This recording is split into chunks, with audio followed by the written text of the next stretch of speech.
Joining me now, Milwaukee County Sheriff David Clark, also being considered for DHS Secretary, we're told, in the Trump administration. And Sheriff, great to have you with us. Let's start with this war on cops. That is the legacy of this president, Barack Obama. What can be done by Donald Trump to stop this?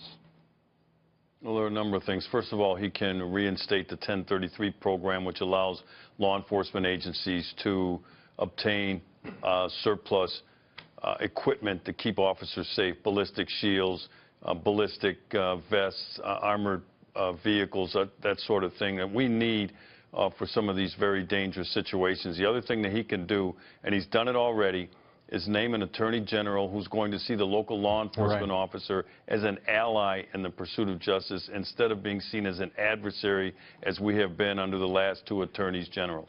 You know, and we should point out that the president-elect called the family of the fallen officer in San Antonio to express his condolences and sympathies. And I mean, that's just unheard of in the last 8 years. Where the President of the United States, or in this case the President-elect, reaches out to the victims rather than, in many instances, the perpetrators of violence on our streets. That's exactly what I'm talking about. And Vice President-elect Governor Mike Pence did the same thing in Des Moines, Iowa, visited the law enforcement officer memorial there too. Where we could start is by changing the narrative, this false narrative, this anti-police narrative that's been spread across the country over the last 2 years, which has contributed toward people feeling that they are emboldened now instead of, you know, what used to happen is the perpetrators would be content with just fleeing. They think, hey, I can outrun the cop, right? Well, now they're shooting first and thinking of running second. But this anti-cop narrative, like I said, has emboldened people. So Donald Trump has been unwavering in his support for the American law enforcement officer. We have a friend in the White House now. We're going to have a friend in the Attorney General's office. And that will at least usher in a new narrative. There's some other things that we have to do, but at least we can get rid of this very dangerous rhetoric that has emboldened the criminal element.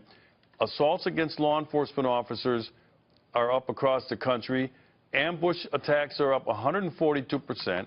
The deaths of law enforcement officers is up nearly 45% compared to 2015.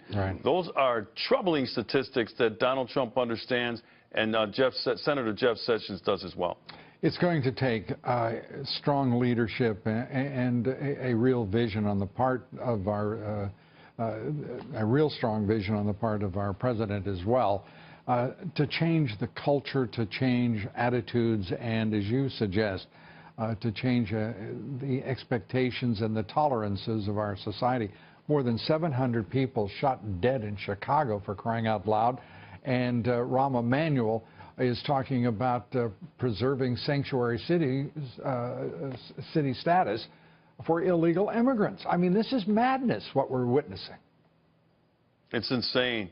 700 people in the great city of Chicago. They haven't seen those sorts of numbers since 1998. Over 3,000 people shot in non-fatal shootings. And as you indicated, Mayor Rahm Emanuel is talking about protecting illegal immigrants. He refers to them as citizens. He said they want to protect our citizens, but they are not citizens in the United States. And apparently he has his priorities all screwed up. Black people are dropping like flies, and Rahm Emanuel is focusing on illegal immigrants. That is a slap in the face to the great people in the city of Chicago, as well as the Chicago Police Department. Well, Sheriff, I know you won't be able to tell us much, but I will say this to you. We appreciate all of the service that you provide to the nation, as well as your jurisdiction there in Milwaukee, and we wish you good luck with the Trump administration, and hope you, get exactly what you want and so richly deserve. Sheriff, good to have you with us.